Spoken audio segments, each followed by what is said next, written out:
This is the HomeTech Podcast for Friday, October 17th from Sarasota, Florida. I'm Seth Johnson. From Reynoldsburg, Ohio, I'm TJ Huddleston. And I was going to say his line, but I guess I'm not. Welcome to the HomeTech Podcast all about home technology, home automation, and where's Gavin? Where'd he go? He's not here. Gavin's missing. He's taking a night off tonight. No. I think it's his birthday. Don't tell him. But he's our pick of the week. We have a very flattering picture of him. It'll show up in your podcast feed. Yeah, we'll put it on that domain you bought. That's a good one. I don't know if I should renew it or not. I think I have 20 days to decide. Oh, so the domain name is, for some reason, TJ got a notice in his email that says, isgavinmoist.com is up for renewal. And now TJ doesn't know if he needs to renew that domain. Well, I mean, just like Seth, I've always had the habit of buying random domains. I think Seth has a worse problem than me. I'm not really sure how many domains he has. I'm going to assume it's way more than me. But I also buy random domains because sometimes I'm like, I think I should create a website for that. And I never do because I don't do anything with websites. But it always sounds like a good idea. So right now I have one of my websites is spared.parts. Maybe because I might start a spared parts website or something. I don't know. Another one is something with my last name. I've never done anything with it. Another one is zwavedead.com. matterisdead.com. zigbeeisdead.com. I just decided to buy those. I don't know why. It's going for the long play here. Yeah, I mean, maybe they'll be useful one day.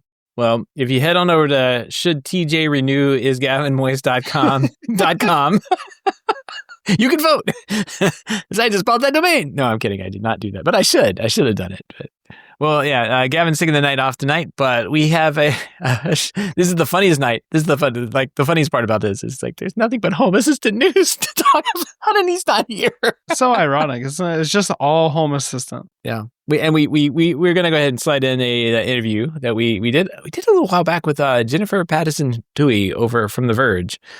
She was kind enough to join us and talk about what she does, as someone in the real media world that covers this stuff day in and day out. Because I don't know if you know TJ, but we read a lot of her stories on the air here. So it was good to have her on and chat with her and see what her approach is to covering things and kind of her background. And TJ, you actually had to leave that interview. You had something else to do, and you had to bail early. And we wrapped up. Gavin and I wrapped it up, and then we kept talking after that. We just kept talking after we wrapped up the interview. And she almost made me buy this robotic tennis server thing from SwitchBot. Have you seen this thing? No, what are you talking about? Yeah, okay. So it doesn't surprise me that you said SwitchBot. So I know, right? I was like, well, obviously. It's called the AceMate Tennis Robot. AceMate Tennis Robot. And it's a SwitchBot thing. A SwitchBot, I think. Is it acematetennis.com or is that something else? No, that's it. That's it. Huh.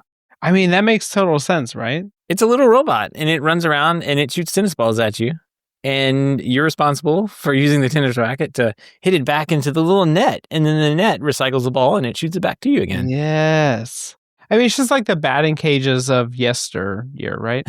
Did you ever go to the batting cages when you were a kid? Yeah, I've been to one of them. That was always a thing. It was like a giant, I don't know about yours, but they were like a giant, I don't know, it was like octagon or circle building kind of thing with surrounded by mesh. And you just go into this little space and it would just shoot balls at you and you would hit them. And then you get a certain amount of time or a certain amount of balls, whatever it was. But this makes total sense as a thing that you would buy. And they probably make way more money on this than selling you a SwitchBot Switch. It looks like so there's not, SwitchBot isn't branding on this anymore. It was on their website when we were talking. And now it looks like they have taken it away to make it into something else. Because if you do a Google search for AceMate SwitchBot Tennis, it does give you a link to the official SwitchBot website. But then now they have their own website, and it goes to a Kickstarter. So, well, that makes sense because you would associate SwitchBot with tennis, inexpensive. But it does say there about us. It does say AceMate is an independent brand incubated by SwitchBot. Yeah, well, there you go. So at least they do admit it somewhere. But that makes sense because they're very inexpensive devices. And I don't know how much this thing is. Like, $2,500. $2,500. Yes, I mean that's pretty expensive. They have a limited time offer. It looks like $1,600 for whatever they're running for a pre-order. But I mean that's pretty expensive compared to a lot of their objects. So. At half off, I was like, and I think it was a little bit more than half off. Then we were talking about it. I'm like, oh, that really looks cool because it was like super early on the Kickstarter thing. I don't know, it was like early, and they had it pretty low. And I'm like, oh, that would be fun if it actually works, but it's SwitchBot, so I don't know.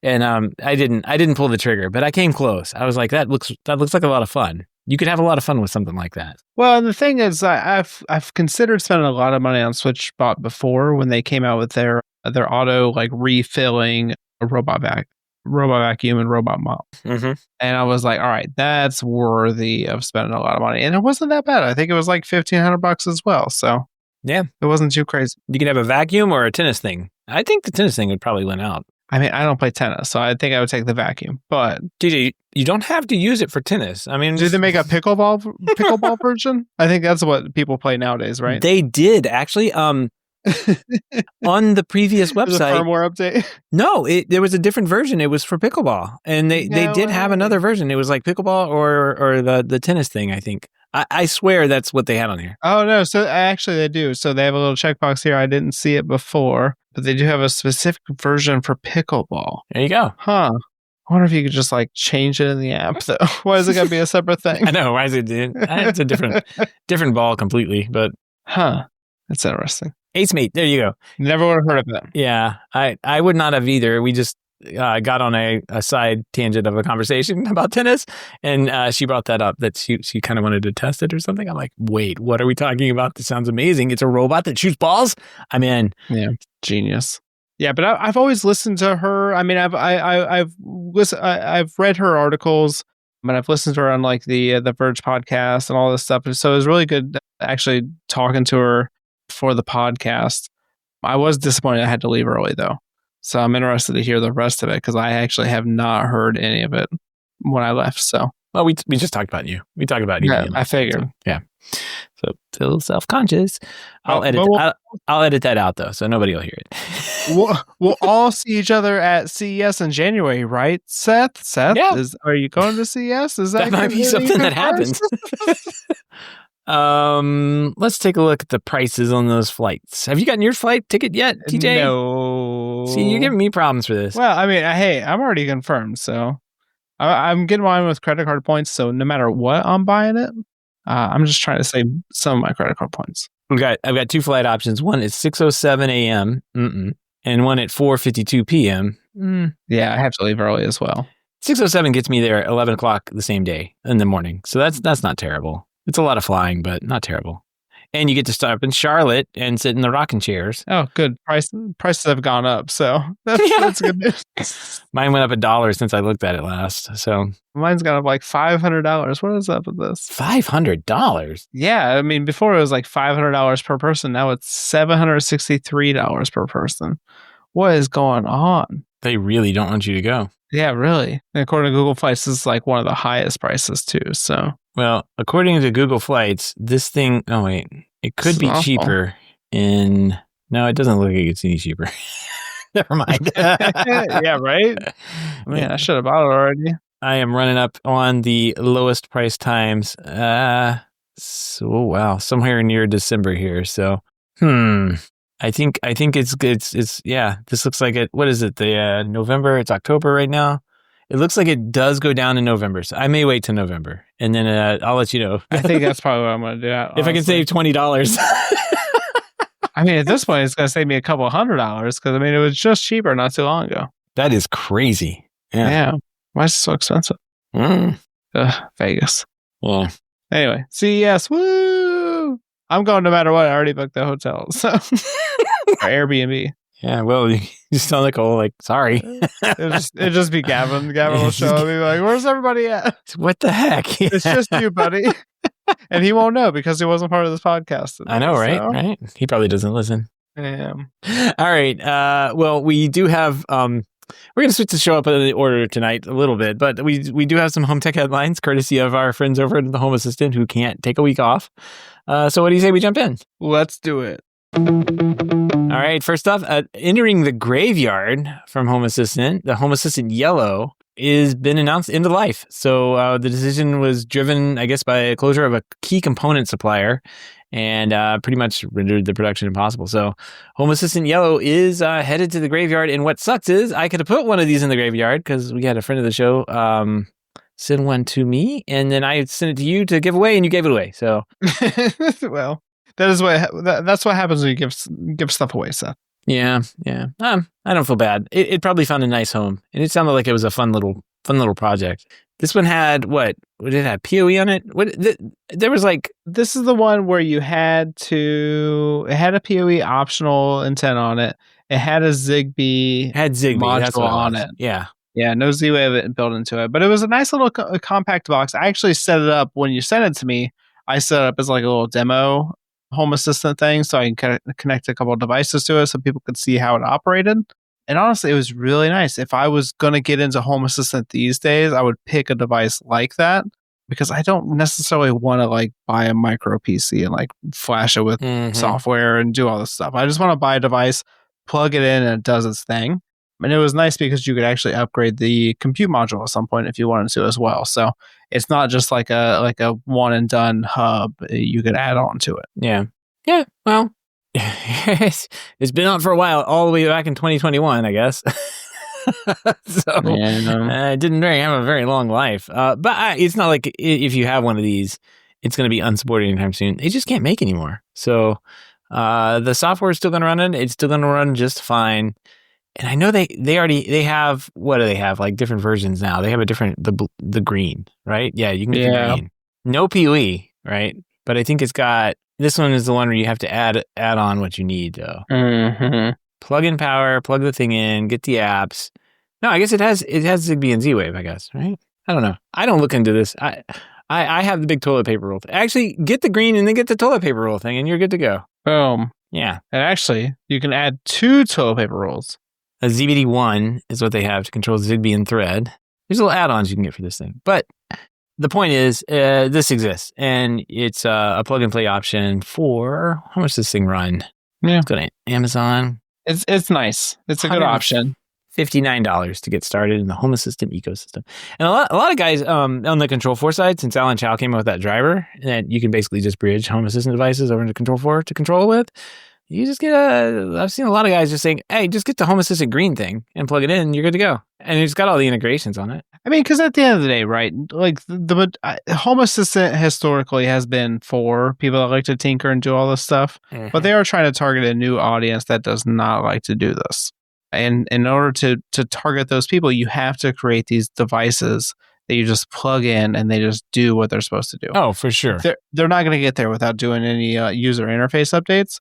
But devices like this, they help bring those changes in. Yeah. And especially for $159. That's not a bad price. It's all local. You don't have to worry about it. You can pay a subscription for $6. That's probably the biggest hang up with a lot of like average consumers. Like they have to pay for a subscription to access it remotely, but I don't even think that's a big of a deal. So no. And if you like to tinker, there's ways you could just do a VPN and get back to it, or you can just pay them the $6. I think it's not expensive. It's $6 a month. Yeah, is it a month? I thought it was like a year. Well, they have like a deal where you buy like 10 months and or buy a year you get like 2 months for free or something like that. So it's pretty nice. Yeah, I went ahead and as much as I like messing with the platform and pressing the update every week, and I guess I should probably do that since Gavin's not here to remind me. So let's take a look at it. Home Assistant 123. Oh yeah, I do have an update. Look at that. Don't know what it is. Don't care. It's getting updated. It's actually kind of a fun platform to kind of tinker with. It's not ready for prime time, but you know, if you're using it to tinker or you're using it to bridge in devices for your professional home automation system that doesn't support most integrations that Home Assistant has, then it's a great product, especially if you know what you're doing. That said, let's see. We talked about the toilet paper roll thing, right? The Z-Wave. Very hard to hide. I don't know where you're going to hide this thing at, but I want to see your photos of where you're hidden this thing. It's just over there. I just put it on top of the rack for now. Well, not you, Seth. I mean, you don't even use yours. Oh, yeah. I was talking about like people that use it. Oh, like, where are you guys installing this that use it? Yeah, where do you put this thing? I don't know. It's not a centerpiece of the house. It's not. Just thinking of your ceiling somewhere like a hospital. That's what it looks like. There's funny at the hospitals here. They have these little like motion detector looking things that are inventory trackers for the room, whatever. But on them, they had to put a label on them that says, "This is not a camera." So there's like this hand printed label from a label maker. It says, "This is not a camera." Let's see, the ZWA2, that's the toilet paper holder. Well, a lot of people were like, "Hey, this is dumb. It doesn't have PoE." Well, guess what? Now they have a little dongle for your toilet paper roll holder that you can get, and it'll make it's like PoE in, USB out, and it bridges over to the to your Home Assistant that way. TJ, you were identifying ways this could be cool and useful, and I still don't get it. So what do you think about this? Yeah, I mean, so I don't know about you, Seth, but I have a small house. So for me, this is not useful. And especially because my Home Assistant setup is basically in the center of my house. So this is not useful for me. But people like Gavin, who have these like extravagant houses that are just so big, you want to be able to put your antenna somewhere central in the house, right? And so you can use PoE in the network to put that antenna somewhere central in the house. Or Gavin actually sent me an antenna that has, I think it's a PoE as well, but it has a VPN option on there as well. So I can actually create like a separate network at a different location and tie it into my main Home Assistant setup. Yeah. So there's all kinds of different applications for this kind of thing. I don't have a ton of options that I can use this for, but I can definitely see the use case for it. Like at my office, for example, I need to find a Z-Wave version of this, and it probably exists. But I have a Z-Wave garage door controller, and I want to be able to just open it up on Home Assistant and control it as well. But I don't want to run my own Home Assistant setup at the office. It's just too much effort for one device. So I could use a PoE device like this with a VPN built into it in order to tie it back to the main setup. I don't know. It's very nerdy stuff, right? I mean, most people do not need this. But I feel like these antennas are coming out like crazy these days. There's so many different options of these. Well, I just went over to SM Lite because that's the one that Gavin sent you to see what was on their website. And as you said, they have a million products. And the first one on there was the hub, the SMUB that we talked about, right? The SMUB, I'm scrolling down the page. I think I'm halfway down the page right now, and it is more text than I've ever seen on any product page in my life. And you're like, I don't know what this thing does. It's an antenna. What do you mean? It's got so much stuff, but I get down, I don't know. I'm halfway, like I said. There's a early adopter version. It's like, hey, important note. Here's all the stuff that works. Here's all the hardware in this thing that works today. Here's the hardware it's available inside there, but it's not implemented yet in the OS. So like things like the Bluetooth and Wi-Fi 6, not implemented yet. It may be one day. IR transmitter and receiver. Okay, it's in there. One day they'll turn it on, they say. Anyway, I keep going down because there's more text. I keep going down, more text. Hold on, wait for it. There's a Z-Wave module, a 4G LT module, PoE module, a UPS module in development with a solar panel? What? Who is asking for this? I don't get it. I don't know. Yeah, as a consumer, I guess I'm just not that nerdy, right? Because I'm just looking at all of this and I'm like, I don't know what the difference in all these are. I mean, and I'm a total noob because I look at this SM hub and I'm like, oh, cool, it's got RGBs, you know, it's like a router and it's got like this little like whole little LED strip. That's pretty sweet. Oh my gosh. It's just so many features. This is awful. Yeah, there's so many features on this thing and it just keeps going and going and going. And I'm like, okay, I'm getting towards the bottom. What I was going to do, I just happened to be on the site and I'm like, I wonder how much this thing costs because we couldn't figure it out the last time. And I don't think I'm going to figure it out now. I don't think I'm going to figure it out. Let's see. There's still no pricing available for you. I think you just have to go to Amazon. It's on Amazon. It's an Amazon link. It doesn't have the product. So it's, one of those things. So one day we will know how much this thing's going to cost and SMUB. Anyway, yeah, I don't get this device and I don't get the PoE thing. I don't know. I guess it makes sense if you have a big house and you want this thing in the middle of it somewhere. Yeah. I don't think that people want Zigbee to show off in their house like they think they do here at Home Assistant, but whatever. They're making a nice device. They're having fun. It's got a a blue LED light on it, and if you tilt it slightly, it turns red, and that's how you know it's not. It's like, don't tell me. I don't like that. No tilt. Yeah, exactly. I do like that feature, you know? And if you like dongles, we got a Sonoff dongle Max Zigbee and Thread PoE dongle. So it's dongle town tonight. It's like dongle week. Dongle week. Oh man, Gavin's gone and we're just playing with dongles over here. All right, so this is a $42.90 Sonoff PoE Thread Zigbee dongle with high performance chipset. It looks like what you think it would look like. I guess it's got a dongle with 2 antennas on it. There you go. It's kind of like it's kind of the opposite of the Home Assistant antenna, where it has two antennas. Kind of opposite of the SMUB thing too. I mean, it's got like two antennas on it, not 40. So yeah, this is weird. People like this, Seth. I mean, it's $43. Can't complain. Yeah. It doesn't have 4G LTE or battery backup with PoE. No solar panel either. No solar panel. Yeah. Mm-hmm. This is lame. I don't want this. This is kind of the only thing I can think of too would be interesting is that managing like your Z-Wave or your Zigbee or your Thread network from like an actual like a web interface would be nice. And so you don't have to rely solely on Home Assistant. And so right now, because my hubs are plugged directly into Home Assistant, I have to use Home Assistant to do everything. But it might be nice to access that from a web interface. Do I need to do that? Probably not. If Gavin was here, he could tell me. Just like to know that you can. Yeah. Oh. Yeah, that seems nice. Yeah, there is an interesting chart there on the Home Assistant website when it's talking about their dongle. And they say in USB, the average millisecond speed that everything communicates with is 5.36 milliseconds. And it adds about 20 for Ethernet and about 10 more for Wi-Fi. So if you want your Zigbee to be fast or your Z-Wave to be fast, I guess, then you gotta hook it up on the USB directly. But if you don't care and you don't care about 25 milliseconds of delay, yeah, this Ethernet module might be a good solution for you too. Mm-hmm. 25 milliseconds really isn't that much. I like to see PoE devices, no matter what it is, right? Because it's nice to be able to just run a single cable and you don't have to worry about anything else, and just all plugs into everything.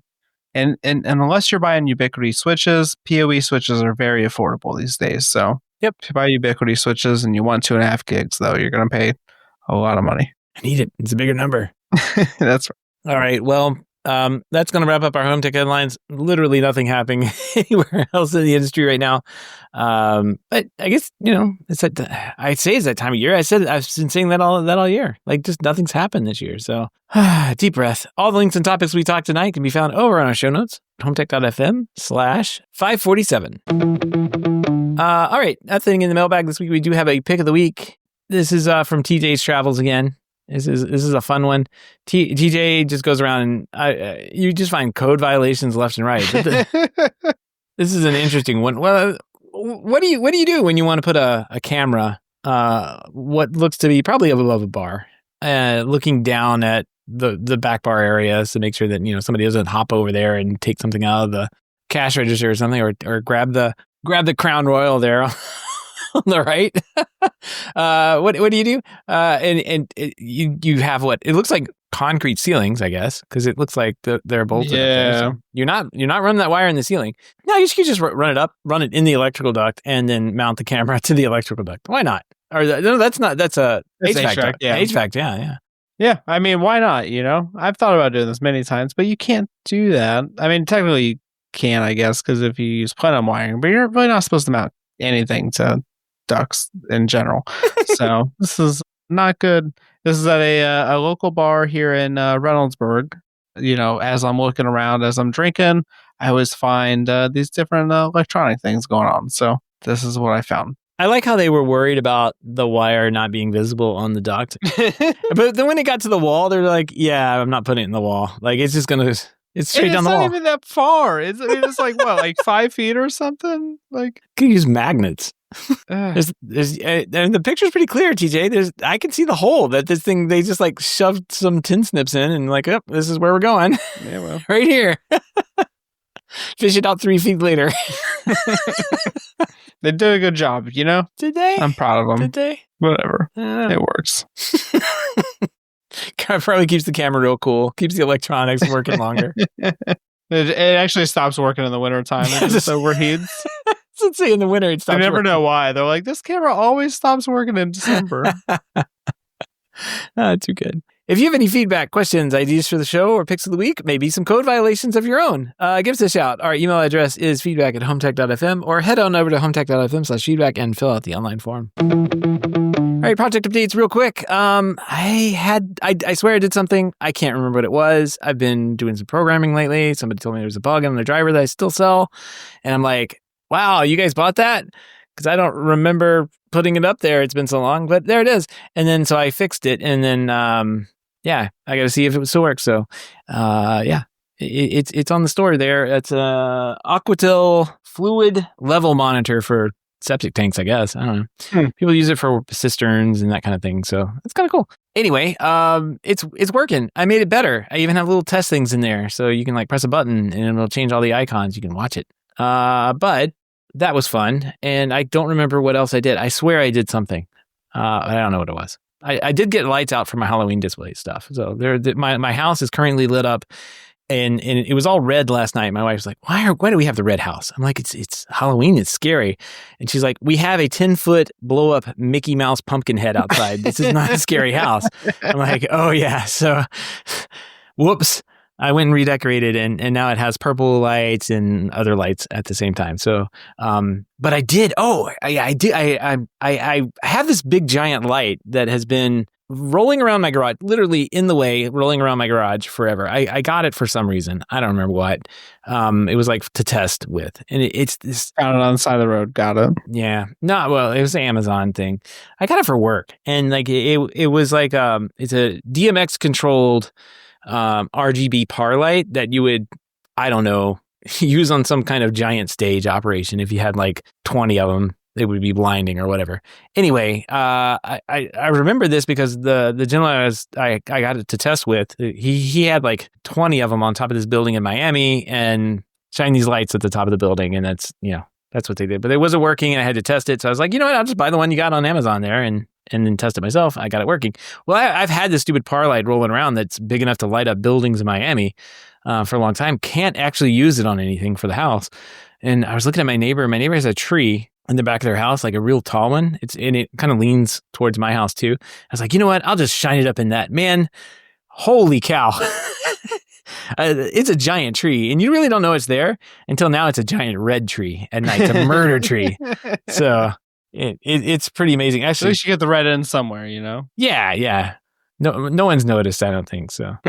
I'll send you a picture in pull it up as it looks. It looks really cool on the UniView owl cameras at night because it's just like a giant red tree. I don't think my neighbor is going to notice. No, probably not.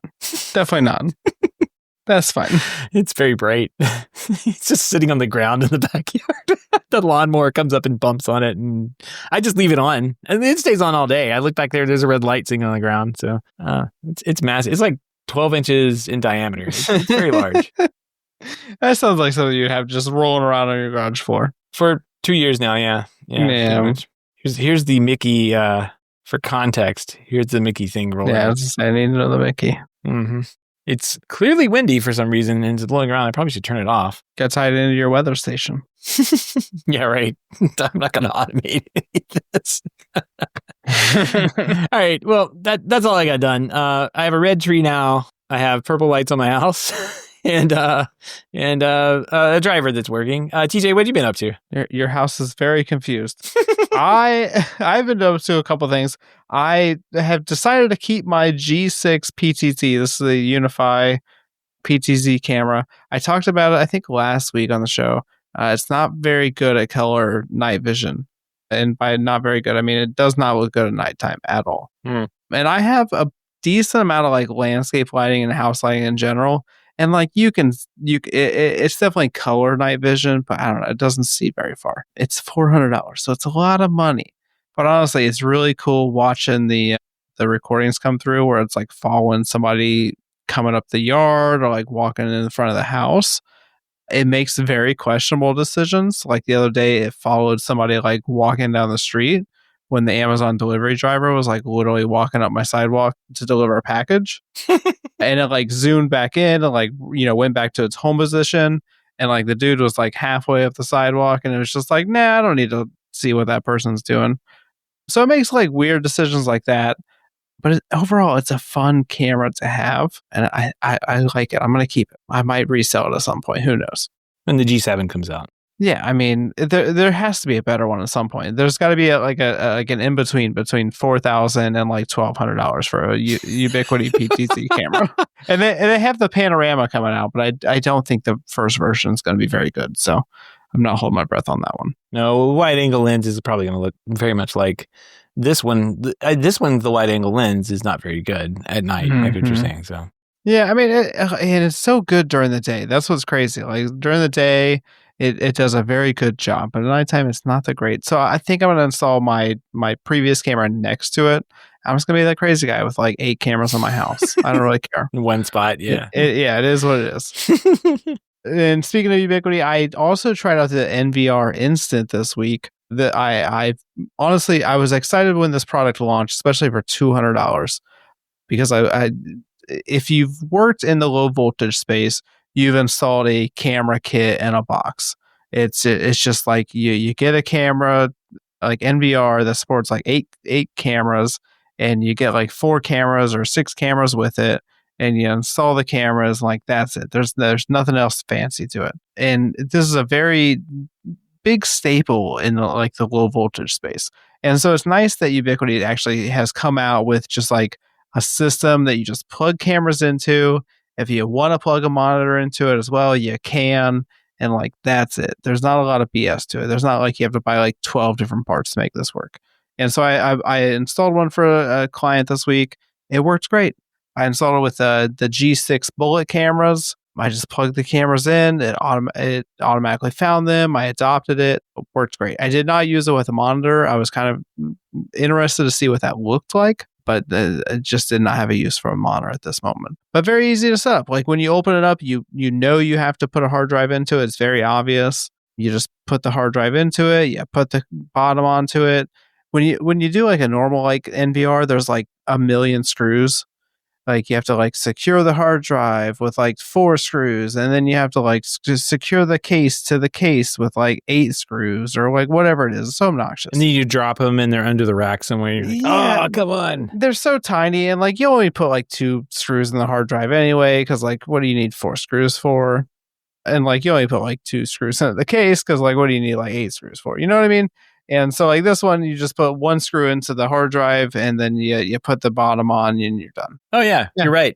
So I pulled the one off my floor here because, of course, I got one too, TJ, just to have on my floor. Why not? Yeah. And so, yeah, you're right. You can tell that it needs a hard drive. It's clearly missing something on the bottom here. Yeah. And then I guess this is the bottom plate that's underneath it. And it has a little mounting template, which all Ubiquiti stuff is coming with now. That's nice. Yeah. Here's my question. I had this question. So the switch on the back, it has 7 ports, 6 of them PoE, right? Mm-hmm, mm-hmm. It doesn't look like, so that the 7th port is that an uplink port? Does it keep the cameras?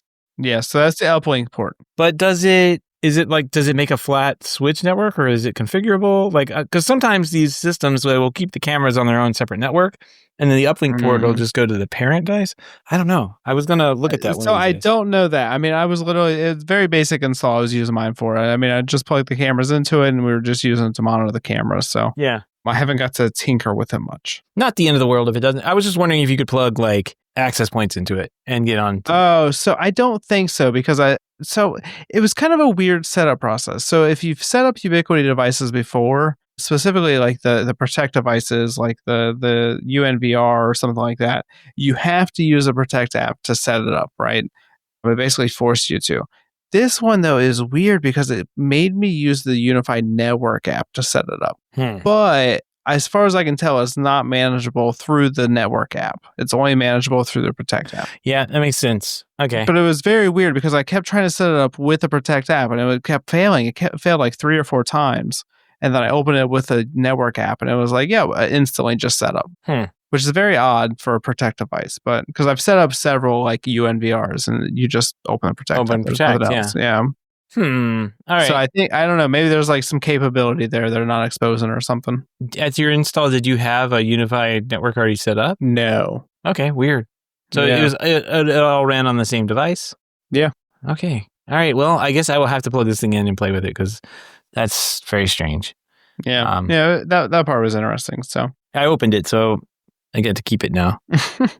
well, that's why I eventually just kept the G6 PTZ. It was like a $60 restocking fee. Yeah. And I was like, I can probably resell it for more than that at some point. I have 3 back boxes I have to send back because I bought 3. I'm like, I'll just see if it works, and I got it. It doesn't do what I want it to do. So, I'd only opened 1, and I'm gonna send it back. I'll be that guy. I mean, usually I would keep it and just That's fine. put them on my floor down here next to the AI horn, but I think I'm gonna go ahead and send them back. So. I mean, you could just be like everybody else and post them on eBay for like $200 each. It's just a back box. It's a plastic box. They're always out of stock. It's crazy. I don't know if they are right now, but yeah. I mean, for a while I couldn't find back boxes for my stuff. I gotta say, their boxes they put the back boxes in are like more complex and fanciful than the iPhone box that you get your iPhone in.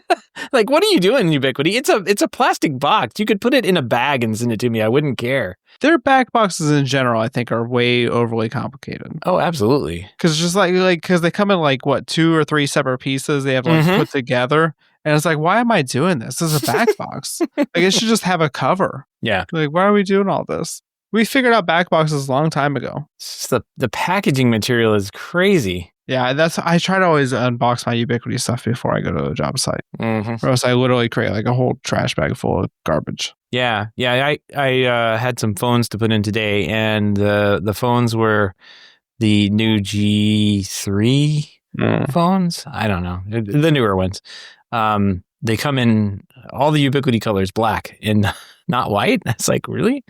I needed white. Well, we got black phones now. So got them pulled out, and yeah, I was pulling them out of the boxes. The boxes are like wedge shaped because the phones are like desk phones, so they naturally the box could be square or wedge. No, Ubiquiti's like, no, we're gonna make them wedge. So I got them all pulled apart and started shoving stuff back in the box. I couldn't for the life of me get the puzzle pieces back in the box the same way, because naturally open cardboard boxes are somehow 20% larger than packed cardboard boxes. So I ended up with 2 large boxes of trash when I came in with 1 box of equipment. So I don't know how that worked, but yeah, just multiplied. So much trash. We got anything else? You got any more projects that you've been working on? Yeah, the next project I've been working on. So I got one more project. This is going to be probably a month-long project at this point. I'm trying to buy a shed. Have you ever bought a shed, Seth? No, we talked about this last time, and it just made me like aware. I have a shed in my house, and it's a piece of junk. But it made me aware of like the sheds that you were talking about, and like the repo sheds and all that. Oh yeah, we did talk about the repo sheds. Yeah, good. Yeah. So I was driving down the street, and I'm like, "There's a shed store here on the street." And I took a picture and sent it to you, and you're like, "Yeah." So yeah, did you go to the shed store? Is that what you did? I did. We stopped by this random highway lot that had just like a bunch of sheds on there, and they just have like signs on it. It tells you the size, tells you the price, and everything. So we looked at the sheds. We found the repo shed that I was actually interested in, but ended up not being the best of deals compared to just buying a new shed anyway. And so I think we're just going to buy a new shed at this point. That's how they get you. Yeah, well, so we figured out the way we have to get the shed. So originally I was trying to decide if I want to do like a built on site shed, because we don't have a lot of like clearance to like bring a shed in. Like we have a double gate that's like 10 foot wide, but they use this machine called a shed mule, which I think I talked about before. That basically moves the shed, and you need 1 foot of clearance on each side to move a shed. And so in order for it to have a 10-foot shed, you need a 12-foot clearance. And so the 10-foot gate obviously is not enough. And so a build on site shed is like crazy amount of money. You got to pay like $10,000. So now the plan is to remove 2 sections of fence. I knew this was going to come. I was like, it's going to be a crane or he's going to take down his fence. It's one of the two. So it's like so the fence company that installed the fence, it's like $700 for them to come in and just reinstall 2 posts in concrete. They provide the new post and the concrete. We provide the existing fence panels, and they'll come and reinstall it. And then the shed itself is only like $4,000. So it's literally like half the price to literally tear down half, like 2 panels of the shed and to move the shed into place. So that's what we're doing. We found a shed that's 10 by 16 and it's 12 feet high. So it's a pretty decent sized shed. Yeah, that's big. Yeah, but we have no garage or basement, so we literally have no storage space. Right. So this is our storage space. Nice. Well, that's fun. We've started the process. We have to file for a permit. So I did that this week. I walked into the government building and I was like, I need to file this permit. And, I did the whole thing. I was there for like 10 or 15 minutes, paid $100. And then at the end, the lady at the desk, she was like, they'll contact you. And I was like, they'll contact me like at some point, or they'll just contact me? She's like, they'll contact you. It was very ominous, And so like an hour later, I got an email and I was like, you've been approved for your permit. So that was very easy.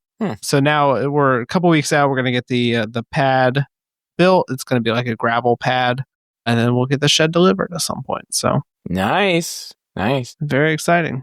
But now's the hard part because I have to tear out all the garden beds I've put in. Wait, you didn't? Yeah. I thought you were saving a spot for this shed. This is taking up valuable garden space? Well, it's taking up the compost bin and like one garden bed. But the problem is that the area that has to move into the garden, I have to remove like several beds. So I have to remove like 3 beds and then I have to put them back next spring. I guess it's wintertime anyway, so. Yeah, so that part sucks. But it's a lot easier than coming through the other way, so.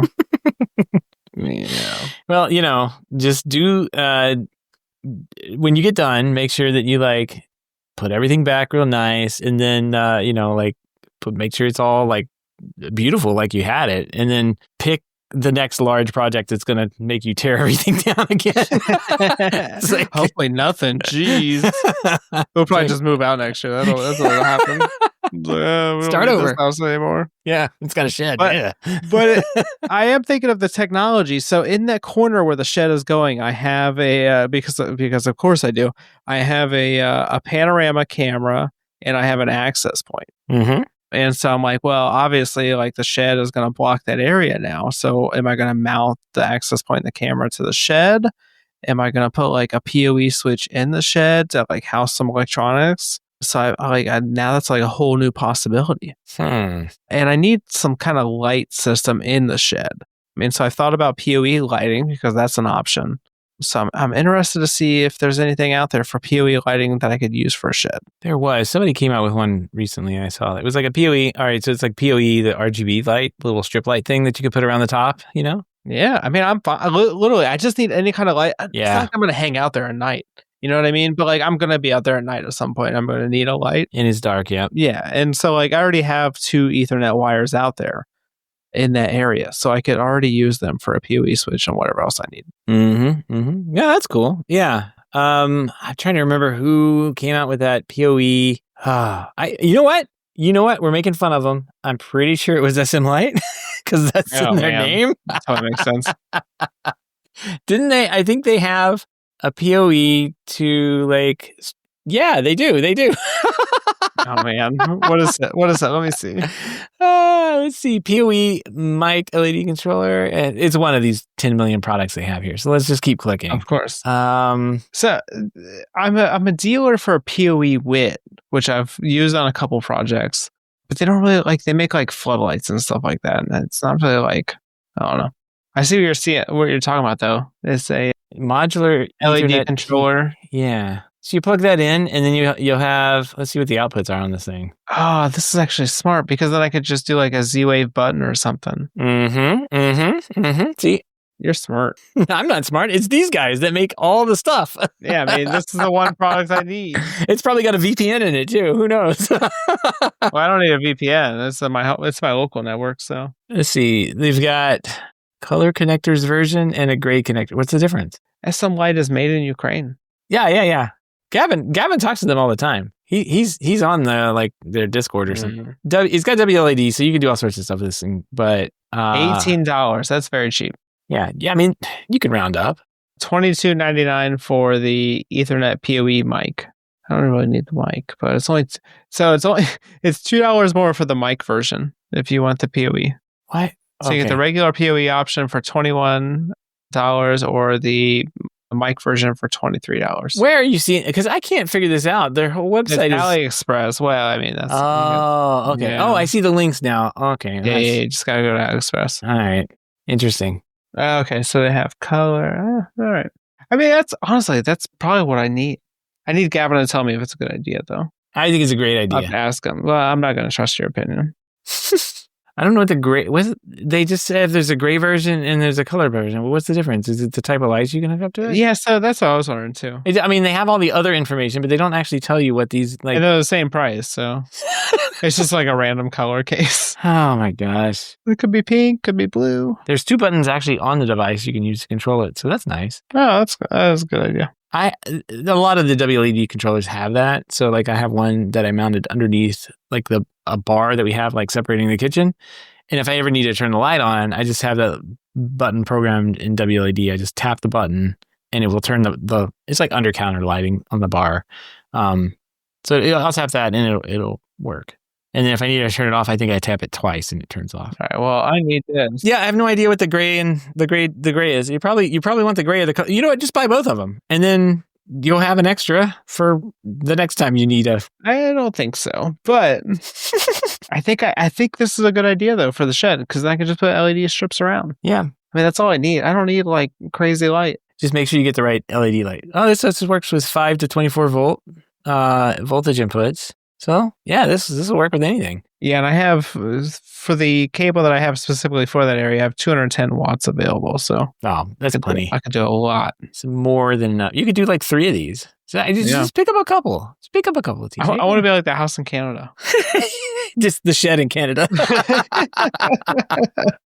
I want to see everything. Yeah, there you go. All right, I'm buying it right now. I hope I can use it. Quality guarantee. I mean, it looks amazing, honestly. Like I've been. Oh, yeah, it is nice. I should buy one of these. And I think I have a bunch of extra LED strips. So I'm wondering what. There's got to be more information on here about addressable. It supports all of the addressable strips that you want. So it's the addressable one. So you can't add just like the PCM strips to it. It's got to be the ones that are addressable.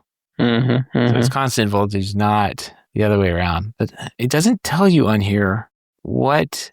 If you use, I'm worried like if you use the PO, okay, so here it is. It could be powered by PoE, but you only get 1.5 to 2 amps and only use a 5 volt strip. So you can only use the 5 volt, not 12 volt wires. But if you power it with a power supply or whatever, you can use 24 volt, 12 volt, doesn't matter. 5, whatever. So I mean, honestly, that's probably 5 volts is probably fine. Probably enough. If it's dark enough out there, yeah. I'm probably, like I said, I'm not hanging out there. It's not a hangout spot yet.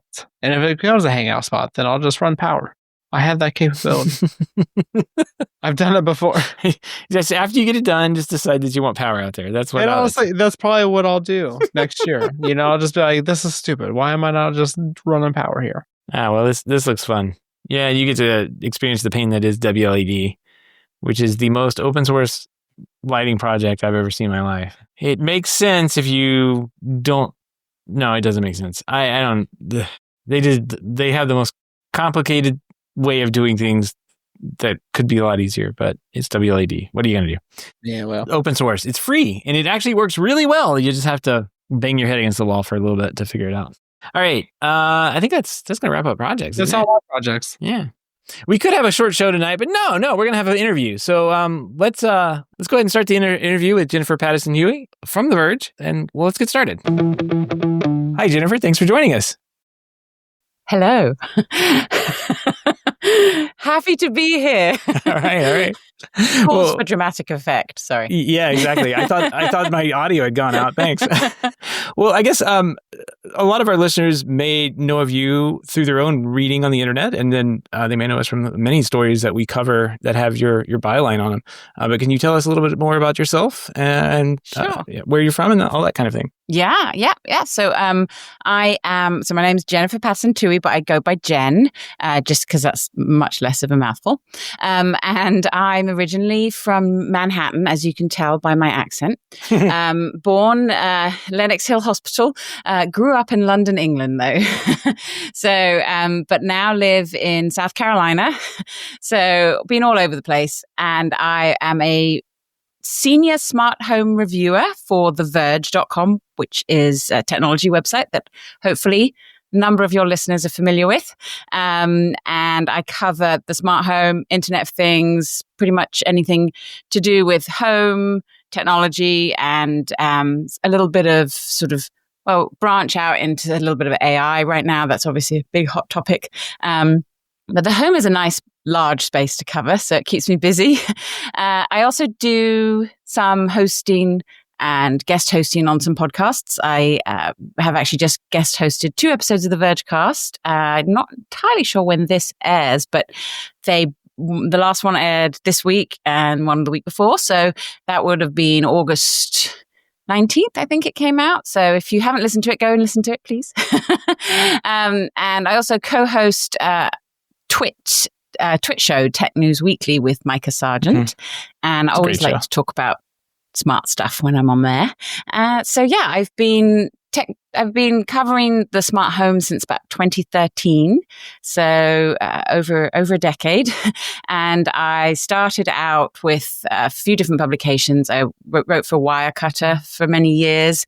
I also covered Smart Home for Dwell magazine. And then a lot of freelance writing on different websites. Wired, BBC, Science magazine, they have a BBC Science Focus. Where else? Oh, The Ambient. I wrote for The Ambient. I was a deputy editor there for a while. That's another smart home focused website. They're actually based in the UK. So yeah, been doing this for a while. But I actually started in journalism way back before that in more sort of magazine, newspaper journalism back in the old days when we used to print things on. What is that? Yeah. So yeah, that's kind of background. And I've now very much in the US, been here for 20 years. So the first half of my career was in the UK, and then moved here in 2003. I need to have my resume in front of me, sorry. Right. Moved here in 2003. I actually moved to Sun Valley, Idaho, as you do. So that was kind of random, but it was cool. You know, actually one of the reasons I got into tech journalism was because there's a very special event that happens in Sun Valley. Have you ever heard of it? I'm racking my brain trying to think of why. No, I can't. It was just last month, actually. It happens every year. It's called Allen & Co. And whenever you see a picture of a tech executive in a relaxed looking outfit with trees behind them and a little name tag, which you will see all the time, like Tim Cook, Bill Gates, Rupert Murdoch, you'll see these pictures. All the Sam Altman, there's a picture of him going around right now that looks where he's standing in front of the Sun Valley Lodge because they have this big tech conference. Well, it's not just tech, but it's called the Allen & Co. conference. It's every summer in Sun Valley. It's at their lodge, and it's called the billionaires summer camp because all these big tech execs get invited by this. It's like the Allen & Company is like a investment banking firm, consultant company, and they put this thing on. Anyway, I used to work at the local newspaper there, and I would go cover the event. And before it's very tightly restricted now, but you used to be able to just go sit in the coffee shop, and I sat down next to Tim Cook one day and, asked him a few questions. Oh, wow. It used to be really relaxed. And that just and I used to hang out with all the journalists that came from New York to cover it. And it just got me more interested in covering this space. I'd always been a big fan of technology and business and stuff. So that was kind of one of the things that pushed me this way. And then when I moved to Charleston from Idaho in 2012 and decided this was the good time to kind of pursue my passion, which was actually tech and tech journalism. Very nice. So there you go. What type of technology would you say you're most interested in? Is it, obviously you're focused on the smart home now. Is that kind of what you're most interested in at this point, or is there kind of some other field of technology that you'd be interested in covering? Yeah, so I've always been a gadget fan, like gadgets in general. So not just in the smart home. And that was one of the things that got me interested in. So when I had my second child, was right around the time the iPad came out.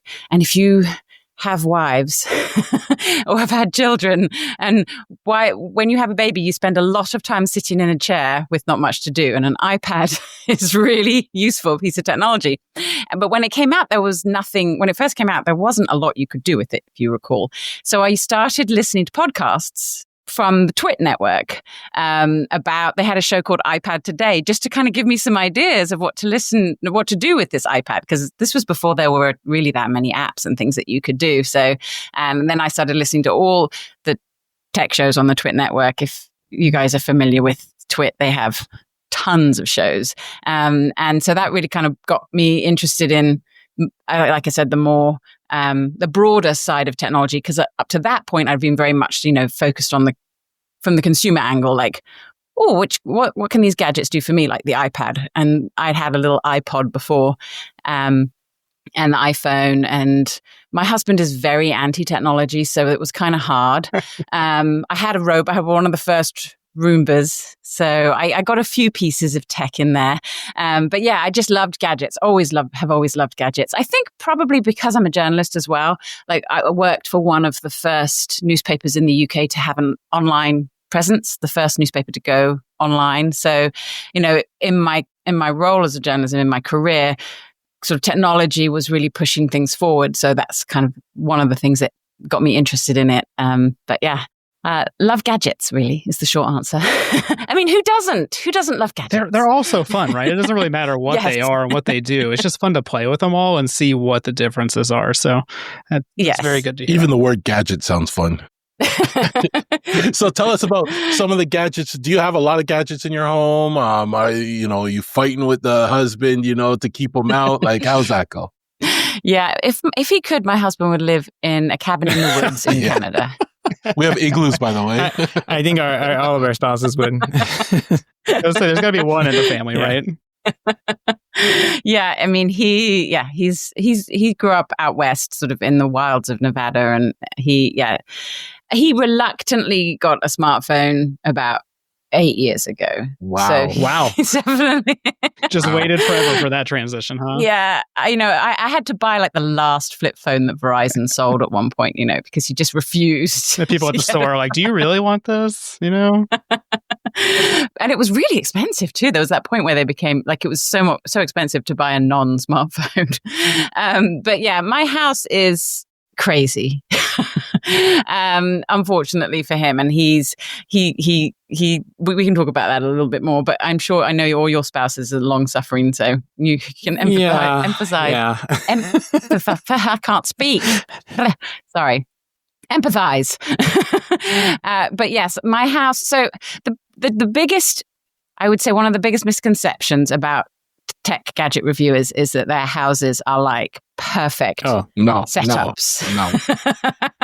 Because my house is Frankenstein mess. Because I'm constantly getting new things in, so I'm replacing or switching things out, and especially being a smart home reviewer, it's different from, say, reviewing laptops or phones, because it's you actually have to change the infrastructure of your house to some extent. So that, it's fun, but it's also, I've got to the point where it's like, there's so much. It can be hard to kind of manage the influx. I wrote an article recently about how my desk and my office and how I have it all set up. And I sort of have like a flow when packages arrive, like they go through staging areas in my home. And I actually have a little dollhouse where I put some of the things like before they go into the real house, because it kind of helps me visualize where things are going. But it's great. I mean, the smart home has had such a huge surge in the last decade, really, of products and companies and people that are making products for the smart home, that there's just a lot that I can be covering. I'm sort of spoiled for choice, which is a great position to be in as a gadget journalist. But I have way too many robots in my life. I will admit that, because those things are big. They are so big, right? I mean, even like the robot lawnmower is a very large size, and we all have the Segway Navimo one. Seth has a much bigger one. But like these ones are pretty big already, and they make even bigger. Yeah, they're getting ones. bigger. Yeah, it's like I don't even know where I would put them in my yard. Yeah, well, my husband has banned me from the garage, but I have like 2 shelves in the garage. He's got to have a safe space, it sounds like. That's his safe space. But I do have a shed at the back of the yard, which is kind of a joint space, and that is mainly boxes. Because obviously I return everything I test, so I can't get rid of the boxes, which is a real challenge when you have like 5 robot lawnmowers that you're testing and like 8 robot vacuums. That's like 12 boxes you have to find somewhere to store. So yeah, that's a challenge. But this is why I live in South Carolina and not Manhattan. I totally feel your pain because some of those devices are intrusive, like a water shutoff, for example. Some of them require you to insert it right into the piping. The lawnmowers, you got to find places to put the antenna, mount it, and do all this configuration. Do you actually go through that with each one? Like, is that a lot? You spend a lot of time doing that? Did you guys read my robot lawnmower piece? Very controversial on the internet. Yes. Loved it though. Did you feel my hate? Yes. That's why I kind of brought that one up. Were you banned from the garage before or after that review? So I actually blame my husband for that one because he really wanted to try those. I had sort of steered clear of robot lawnmowers. I felt like they still weren't quite at the point where they were ready for the mainstream. I still feel like they're not at the point where they're ready for the mainstream, but there was a lot more interest in them and many more coming out because all of Husqvarna's patents had expired. So suddenly everyone was able to start that makes making. sense. That's why we're seeing it. Okay. So, and obviously now there's the new technologies like the RTK and some of them using LiDAR. So I was like, okay, I'm going to give these a try now and see how they go. And my husband was so excited.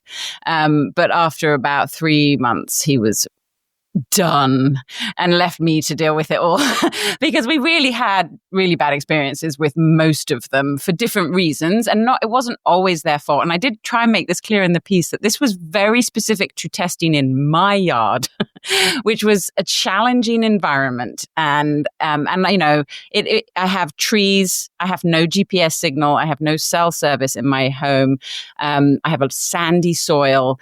And I have a dog that likes to dig holes. So like little robot lawnmower traps everywhere. And they're still at the point where you have to spend more or as much or more time managing or maintaining them or babying them than you probably would mowing your lawn. The guy that mows the lawn next to our house, he was standing outside staring at my lawnmowers running back and forth. And he actually paid a compliment. He said, you know, those little robots are making me look bad. And I'm like, I said, are they really? And he's like, yeah, it does a pretty good job. I'm like, oh, okay.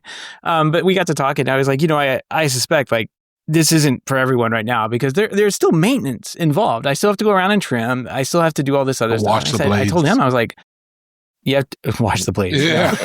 I have to just change them out, Gavin. They have to be changed. Like, there's I'm giving them another chance. I have 4 in my yard right now, new ones, like new models that are supposedly better. And I still haven't had much luck with any of them, but I'm trying.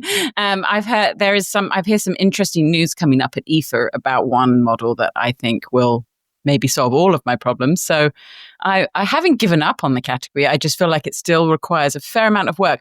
And this is one of the things about being a tech reviewer versus maybe being really keen on technology is I have to approach these products. I mean, my readership is very techie, but surprisingly few of them are actually into the smart home, or they haven't really kind of it's people that love gadgets more so than necessarily people that are going to turn their entire home smart. So you kind of have to approach these products as like, how is a regular person going to use this? Like not someone that's willing to spend, 50% of their summer fiddling with a piece of technology to get it to work. How is this technology going to work in people's homes from the first day and work well? Like that's what you should be paying for. You shouldn't be some beta tester for a company to make their product, their next product better. And this is a worrying trend I've seen in the smart home is that companies releasing products that really aren't ready for prime time, and getting feedback and then releasing the new one. So I very rarely would recommend ever going with like a Gen 1 product, which but I have seen a lot of companies doing Kickstarter projects, Kickstarters, which seems weird. And, because Kickstarter's always been, the idea is like bootstrap startup. But, if you with a Kickstarter, you're kind of entering into a bit of a contract. Like, you're getting a discount in exchange for maybe some sort of support. And in these cases, a lot of companies are asking their users to give them feedback. And that, as long as you kind of understand that you're testing a product, that's fine. But when you're buying a product that's just not ready for prime time and it's been sold as this can do this for you, and then it doesn't without a ton of work or troubleshooting, I feel like that's not fair. You shouldn't have to do that. And those are the kind of things I'm trying to weed out for my readers. So. Well, and especially for stuff that like you're just supposed to use every day, right? You know, like light switches and thermostats and all this stuff. Like it should just work. Yeah. And you're putting all this experimental stuff out that's just going to annoy people and make them not want to do anything with the smart home, even though it's about convenience. You know, and you just have to. Unfortunately, you have to weed through all the stuff and get the correct products, and that is very difficult with the smart home. Yeah. Yes, it's a challenge, that's for sure. And yeah, I mean. That's why we're here, though. We're here to help everyone with that. Right. And TJ and I come from the professional side of the background. You know, like we come from the pro side, which has traditionally been the ones who. Well, I mean, so the pro side's different because you'll pay a lot more for the product. Supposedly, it works better. It doesn't. That's the secret. However, you have a service person you can call when there's a problem to come out and fix the problem, and then they also have someone they can pick up the phone and call to help them fix the problem. And you're not without support in those situations, but you're not paying $35 for a dimmer, right? You're paying $130 for that same dimmer with probably fewer features, quite honestly. But that's the big difference. All that's come downstream, come down market, I guess, and been made available to more people, and they have not improved, only slightly. No. And I think robot lawnmowers are a good example of that, like a technology that perhaps still needs to be behind some kind of guardrails. Like Husqvarna, for a long time, would only sell them through dealers. Like you had to have someone come and professionally install it for you, and then it would work. And they wanted to do that for me, but they just didn't have a dealer here. And I was also like, that's also not DIY. I want to install it ourselves, or I want to make my husband dig the trench, which I did. Poor man. Seth did that. Oh man, that was the worst part of that particular model. But you know what? It actually there's some things that worked really well on that one. I mean, just because it was so dumb, it just bounced around and did its own thing, and I didn't really have to worry about it. But the new ones with the cameras and the GPS and the RTK, like I'm noticing that they don't get all the way to the edges, and then when the grass starts to go around the edges, they start backing off and getting further and further away, and until you have this big piece of grass next to your fence. Yeah. So it looks funny out there right now. And in Florida, that's a day or two's worth of. I'm not complaining about the 10 or 20 minutes it takes to go weed eat the lawn every week now. Yeah, they're saving you time. That's that's ultimately, I think, say, like, there's two great things about smart gadgets. One is time saving, and the other is some kind of energy or money savings. Then I suppose the third is ambience, like it's fun and cool, like lighting. But if you get smart gadgets that save you time or money are, really have a lot of value. And I feel like robot lawnmowers are getting there, but they're not there yet. Not quite there yet. Yeah, I'd agree. But I mean, it also depends on how big of the lawn is and how well since my lawn is a decent size in the backyard and it's on a huge hill. So like, I'm glad that I don't have to go out there and mess with that anymore. I still do, like this week I had to go out and mow because I noticed that it missed some spots. And as the grass gets higher, it's like, no, I can't mow that. And it walks away. So, some of the grass had gotten a little bit higher than it should have been. Well, and I had to go knock it down. This is the other issue in the smart home is everyone's home is different. Everyone's garden is different. There's just not this uniformity. And this makes it a real challenge for a lot of products, especially things that are supposed to be autonomous in your home, like robots and lawnmowers, robot vacuums, we haven't got too many autonomous things yet, but we're getting more and more. We're seeing more. This is why the Ring Always Home Cam still hasn't launched, from what I've understood. Literally. Still, literally. I'm taking bets that we'll see it this year, or this CES. So again? Yeah, I think so. With Jamie back, I think we will see it. But yeah, they said it struggles with ceiling fans and mirrors. Oh boy. Mirrors, Yeah. the big one. So, yeah. yeah. So how much time do you give for your reviews? Like that's one of the problems I have is I don't know at what point I'm comfortable to give my honest review about it. So I usually just talk casually about it. But when you're doing it, do you give it a number of months? How do you know when it's time now I'm ready to write about it? Yeah, that one's always a tricky sort of give and take, especially depending on how much time we've been given, say, prior. So sometimes we'll get products before they launch. Sometimes we'll have, products that come out. I won't get them until a while after they've launched. So every product I approach slightly differently, especially the category wise is sort of one of the keys. If I don't have a long time, I will just do something like a hands-on. So I will just, if I've only had a week or two with a product, I won't necessarily give it like a scored review. I'll sort of just do like initial impressions, especially as we've got so many products coming out and people really want some kind of feedback on them. So I feel like that's a bit of a reader service to just sort of like, well, these are my initial impressions. Then I'll try and do like a deeper dive later. So many products in my home, I feel like I need to test for months really to make sure, especially, to make sure that they're going to work well for the long run, because we are spending a lot of money on some of these products. And if I've only spent a couple of weeks with it, I'm not necessarily getting the full experience, and especially things like troubleshooting, because with the smart home connectivity, how they work with other systems, I've been working with a lot of Matter products, and like for a couple of weeks, everything will be fine. And I might write a review and say it worked really well. And then, like 2 weeks later, it drops off. So there's this sort of fine balance between kind of getting the information out there. People want to know about these new products, and then also doing like long-term testing. So I do some buying guides. So what I try and do is when a product first comes out, if it's new and exciting, I'll do the hands-on.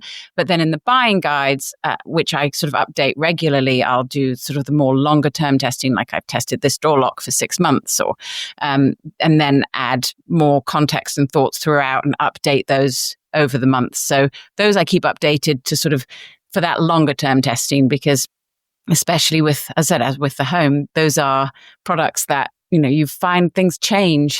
Sometimes they get better as well. That's the other great thing about smart technology is you get these updates. Like I tested the robot vacuum with the arm, the Saros Z70, and that was really useless to begin with.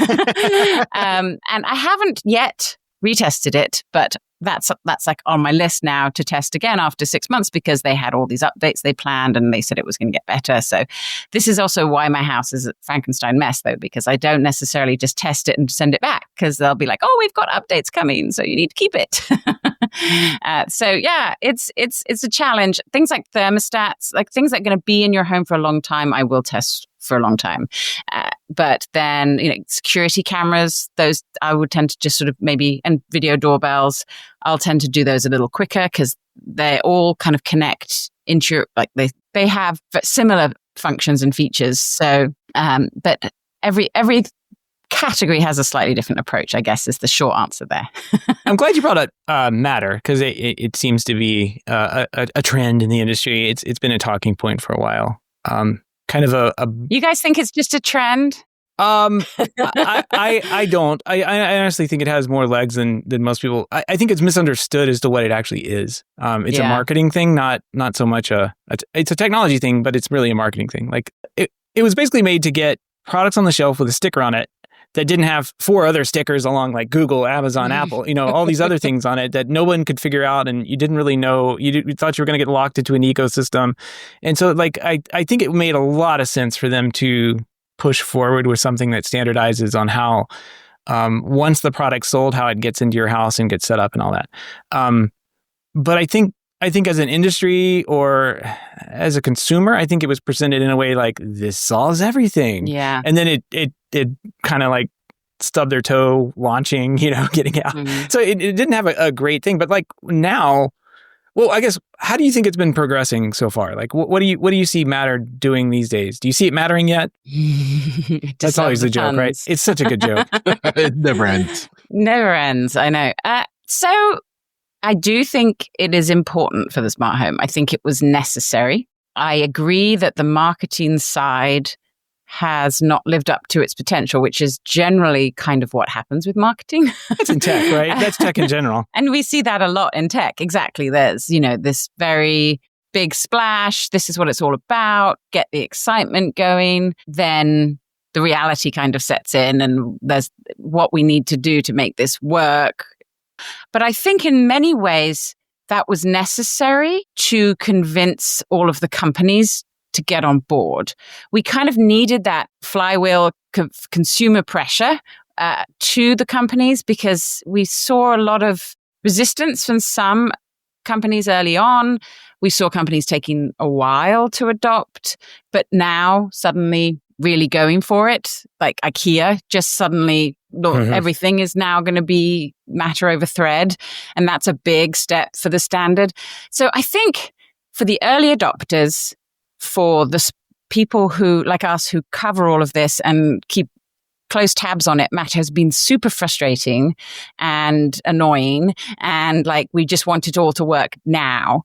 But also from watching the sort of the industry inside, like how the companies are adopting this and how the platforms are adopting this, this was always going to be a slow burn, because you're moving mountains, really. Yeah. It is a huge effort to get all of these companies to work together, from the platforms to the manufacturers.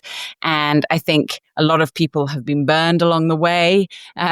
But the ultimate technology here, the local connectivity between every device that you can bring into your home, being able to have things communicate locally in your home without cloud dependency, is just something that the smart home needed.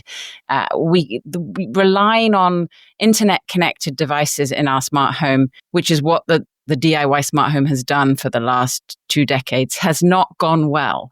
Right. And as installers, professional installers, this, you need local, everything has to work within the home easily, so that when you flip that light switch, metaphorically, in your smart home, it just works. It's not a metaphor. That's what we're replacing. It's got to work the exact same way. Yes. Yeah. Yes. It has to do that. And that infrastructure is what Matter brings. And that is what we need. And that's why I've been so bullish on it, because I've seen that. I mean, I said I've been covering the smart home since 2012, 2013 with all the internet, cloud connected. What happened was that companies were like, oh, let's embrace the Internet of Things. Great. But it's so easy if we can do this all in the cloud. There were local protocols they could have used, but those were expensive. They meant hubs. They were complicated. Yep. Let's just do it all in the cloud. It'll be easy. It also means dealing with everybody's different network, the horrible ISP router they have. Yeah. That's TJ and I know that's our nightmare. So absolutely. And then a lot of them were like, oh, I don't like this anymore. I don't want to do this anymore. And the clouds would go away and products shut it down. working. And then consumers are left with paperweights that they've spent money on. And that, what is this? Why would I do this? So this is why we need something that the industry gets around and understands and pushes towards. Whether it's going to keep going forward, I don't know. I mean, I do have worries and concerns. We just, because one of your points earlier, people don't really know what it is. Do they need to know is my question right now. Like that's it's so confusing. That's kind of like my second question. Do you think anybody cares? Like, do you think any consumer goes out to Best Buy right now and says, oh, it's a Matter thing. Yeah. I need to have that. Or is it just a tech standard, just like spouting off IEEE 802.11b, A, C, N, whatever, like no one, and then they had to rebrand that Wi-Fi, right? So what, do you think anybody cares about that? Right now, no. I think in a way we do. I think we do need people to know what Matter is, just in the way that they know what Wi-Fi is and what Bluetooth is. But only once it gets to the point that Matter actually delivers on what it's promised, which, as Bluetooth and Wi-Fi have shown us, can take a very long time to do. I remember when Wi-Fi did not work the way it works today, and Bluetooth. Oh, I do too. Yes. Absolutely. 5 feet away and it drops. Like, oh my gosh. Yeah. So, but it needs to become a symbol for, okay, I want to connect things in my home, not just my laptop and not just my phone. I want smart lighting. I want a smart fridge. I want a robot lawnmower, and I want it all to work together. And if it works with Matter, that means it will. That's where it needs to be. That's, but we're not, the problem today is it's still so fragmented and confusing, and all the platforms have different levels of support. But yeah, I do think people need to know, and they will know what it is, but just maybe not yet. Because if you learn about it today, it's still too confusing. And that has been, back to my point about companies rolling out products before they're finished. I mean, Matter has been rolled out before it was really finished in order for them to learn and figure it out and make it better, because they couldn't really, and we couldn't really be doing it all in a lab, because there's 500 companies all working together. So we're all their test guinea pigs for now. Yeah.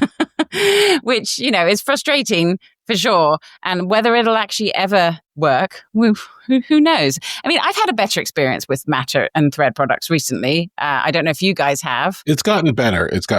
Yeah. And once they fix the Thread border router issue, I think that should make life a little easier. And there are more products coming out, which I think is, another that's been, almost every product now these days that is released seems to work with Matter, mainly over Wi-Fi though. I want to see more Thread. Agreed with that. We all do, yeah. Exactly. So talking about the cloud servers shutting down and products not working kind of brings up an interesting question. We've talked about this many times on the show about, I think that products basically need to have an expiration date. Yeah. That whenever they're released, they tell you, this product's going to last, 7 to 10 years or whatever it is. Kind of like what we do with phones now, right? If we buy a phone, we have an idea of how long it's going to get OS updates and security updates before we buy it at this point. Yeah. Do you think something like that needs to exist in the IoT or the smart home space? Oh, yeah, for sure. And I've written about this a few times. My old friend and colleague, who's no longer in the space, but Stacey Higginbotham, who writes about this, has been sort of crusading for this. And now that she's working for Consumer Reports, she's actually crusading for this in legal routes, because yes, it's like phones. I mean, we're starting to see it with phones that how long your smartphone is going to get supported and security updates. We totally need that for devices in our homes, because we see this backlash when things happen, like Nest is shutting down support for its oldest thermostats, which, you can understand. It's for, like, as a consumer, I would be very frustrated. But from a technology standpoint, you can see, the thing is 11 or 12 years old now. It's hard for them to keep supporting it. I think they could there are things they could have done differently, for sure.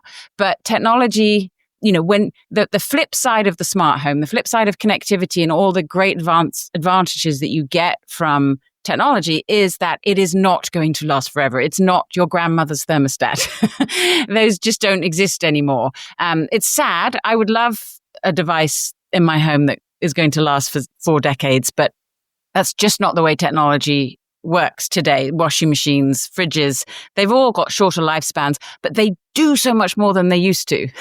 We've the advances in technology, it's a double-edged sword. But that means, I think, yes, we need, and we're getting that with the security labeling, that, what's that thing called that the government's doing? It doesn't have an expiration date. Oh, yeah. The IoT security label. Yeah. But I think, it's weak source because it's not required. But again, once people start looking for it, you'll start to see more companies using it, because it will be a selling point. And being able to understand that this thermostat that I'm buying for $250 today will only last 10 years gives me, okay, I can do the math in my head. Is it worth it? That's something I should be given that knowledge. We have it with smoke alarms. Like, that today the smoke alarms will only last 10 years because they've been mandated that way. But yeah, I agree. We should have expiration dates. Yeah. It sounds awful. It's kind of like raising taxes. Nobody wants to do it, but we kind of have to do it sometimes. Like, otherwise, because it's given the smart home such a bad name because of when products have been phased out, and many times companies have done it when I don't think they necessarily needed to, and there shouldn't be an out for them to, like, oh, we don't want to use this, we don't want to support this anymore, we're gonna give it an expiration date. This needs to be something that's sort of built into the product from the beginning. Like, we understand that this is how, and it doesn't have to mean at 10 years you cut it off. But it's like, we promise at least to do it for 10 years. Like remote connection, basically, or updates or whatever it is. And then you have to leave. I have to leave, so I'm going to jump off. You guys keep doing your thing, though. But it was very nice to meet you, and I will see you in January, sounds like. Yes, so. I'm excited. All right, well, I think we're all kind of running up against the time here, but we Sorry, I talk too much. No worries. It's great because it's less editing I have to do. There's been a couple of I'm not going to say recent, but recent talks over in the UK and Europe, the European Union, from legislation. One of them was more interesting along the lines of really holding software vendors to task on the EULA agreements and making sure that you have some skin in the game outside of that EULA, and you can't just write everything off by saying this is software and has no warranty as is. So I'll be curious to see how all that plays out, because I don't think we're going to hear anything in the States, but if it's Europe and possibly California, because they're kind of their own world, they can kind of, between those two, they can kind of mandate what the rest of us end up doing. So yeah, and I was just about to say before TJ dropped off that, like, if you are going to have an end of software support date, which I think people should know about, you also should have an option for how you can connect and still control that device locally in your home, which is what would, these kind of the EULA ideas as well. Like, if we have, I may not be able to use it in the way that I originally did, but it will still function as a device to control my thermostat or to control, my fridge will still keep my food cold. It's not going to stop being a fridge. It's just going to stop having the connectivity. And then on the flip side of that, how to disconnect it from the internet, because you don't want it to then continue being potentially insecure. So there's got to be really easy ways for consumers to decommission these devices from the Internet of Things, but still be able to use them in their home. This has to be something that comes from legislation. It's just not something that companies are going to do on their own.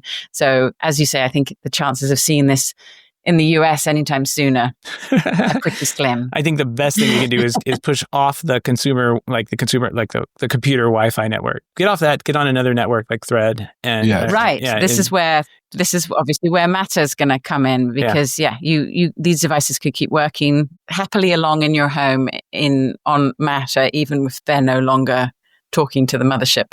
Right. You can't do that with things like cameras and routers, but because those tend to be the big ones right now. But you can do that with all the sensors they keep putting on Wi-Fi for no reason. So I would gladly see. It would be nice to see more things move over to that network. Yeah. We are kind of running up on the time, but we want a couple fun questions here. So if we were to talk again, maybe in like 5 years from now, what do you think the biggest change in the way people are experiencing smart homes is going to be? What do you see? What's in the crystal ball that you have over there? Where can you see coming? Well, I think there's two big trends in the smart home that are going to be transformational within the next 5 years. One is AI. As I say, I know that one. Okay. What's the next one? Other is energy management. Oh, okay. I do think that is going to be the biggest driver for smart home adoption. Like we said, I mentioned at the beginning, like two of the best reasons to have smart devices are convenience and money savings, cost savings. And just with the instability of our grid and the, a number of natural disasters and that everyone in the country faces now on a monthly basis. I live in South Carolina. We just had a Category 5 hurricane brush the shore. There's just a real focus on energy independence for people. Solar panels, energy management, battery power, EVs, not just for environmental benefits, which obviously they have, but also for having control of your own energy.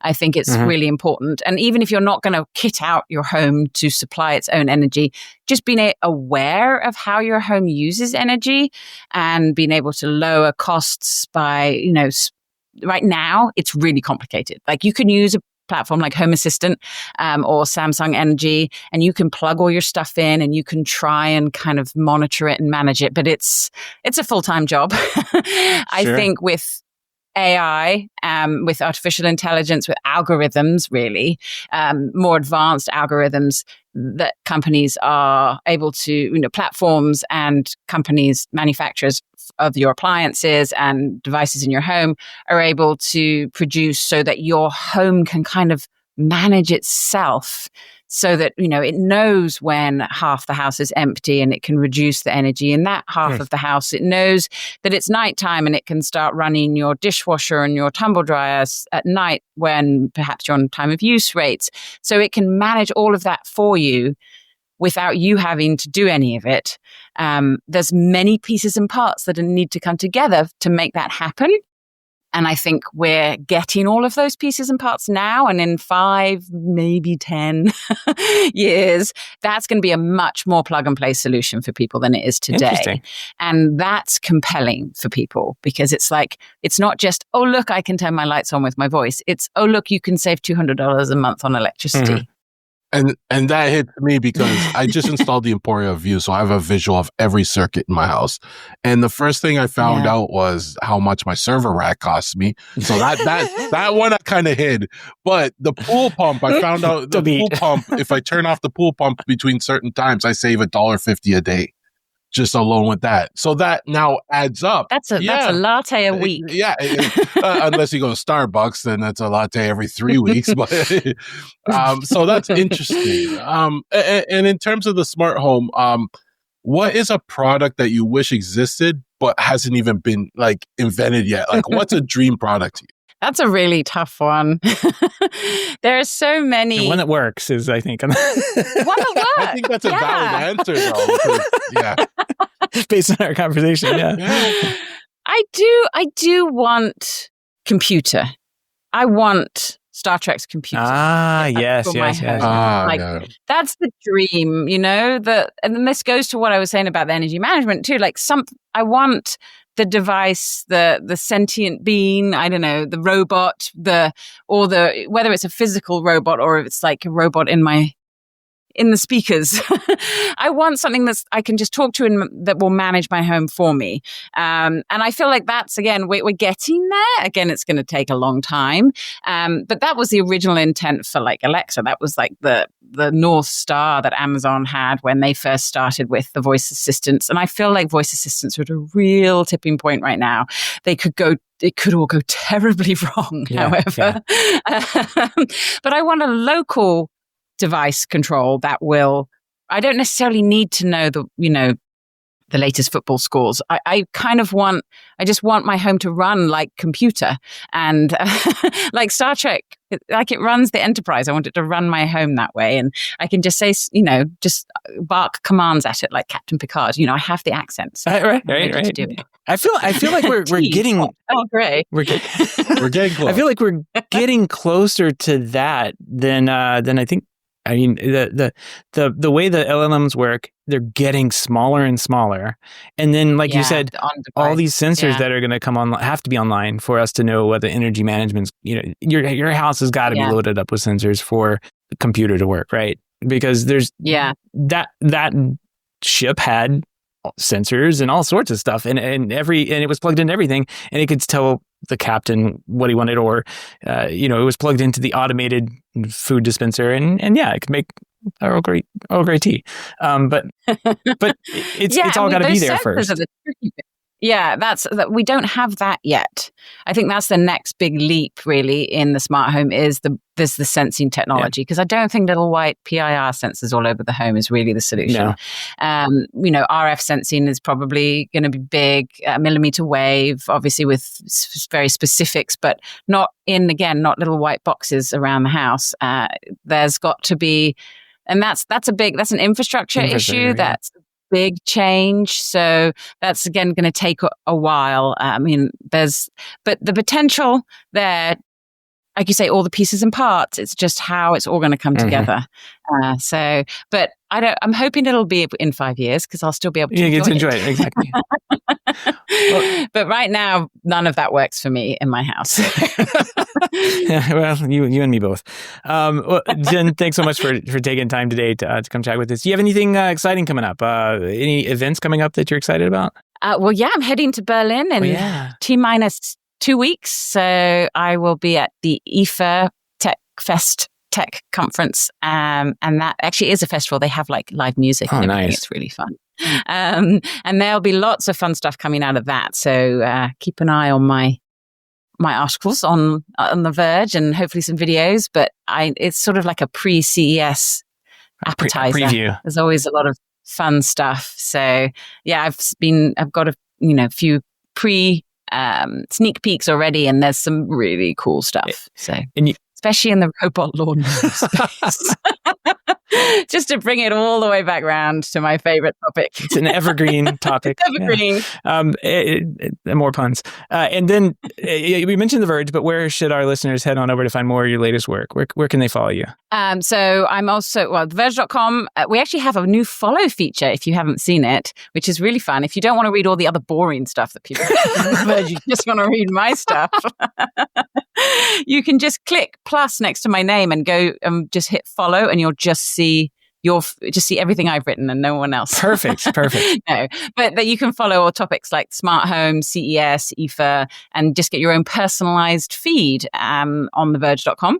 I'm also on Blue Sky at JP2E, and then the threads at Smart Home Mama if you want to connect with me on the socials. So yes. And like I said, go listen to the Vergecast. Let me know what you think. Lots of robot talk if you want more robot talk. And Thread. We did a deep dive with Thread. So that was that's for the nerds. That was for the real nerds. Very good. So yeah. It was fun to chat with you guys, and appreciate you inviting me on. Well, thanks for being here. Yes, thank you very much. All right. Well, that is our interview with Jennifer Pattison Tuohy. Thanks so much for coming on the show. We really did enjoy talking with her. And like I said, we talked for quite a bit after. And I almost spent way too much money on a tennis ball thingy. I don't even have a tennis racket, but like that, it would have been so much fun to just have that. Like, I mean, you don't have one because you don't have this robot, obviously. Exactly. I would have gone out and bought the tennis racket. I would have ordered the tennis racket. It would have been here before that robot got here for sure. It's 2025. What are you going to do? Talk to other people so you can play tennis with them? It makes no sense. No, come on. If you had that and you went to the tennis court, I don't know if you know about like Sarasota and like the people that are here. I don't know. Okay. Well, you would be like king for the day. Like, what is this? All right. That's going to wrap up the show today. We do want to thank everyone for listening to the show, but especially those who are able to support the show through our Patreon page. If you don't know about the Patreon page, head on over to HomeTech.fm/support to learn how you can support the show for as little as $1 a month. Any pledge over $5 gets you a big shout out here on the show, but every single pledge gets you an invite over to the private Slack chat, The Hub, where you and everyone else can go in there and get previews on picks of the week. This time of year, there's all sorts of stuff going on. Domains. If you want to buy a domain off TJ, he's got a pretty good one. And there's all sorts of stuff going in there. So make sure you stop on by if you are a patron and say hi. That's going to wrap up the show this week. Everybody have a great weekend, and we will see you next week. Till next time.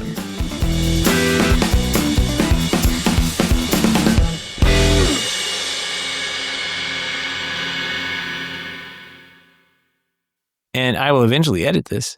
I promise. Yeah, maybe.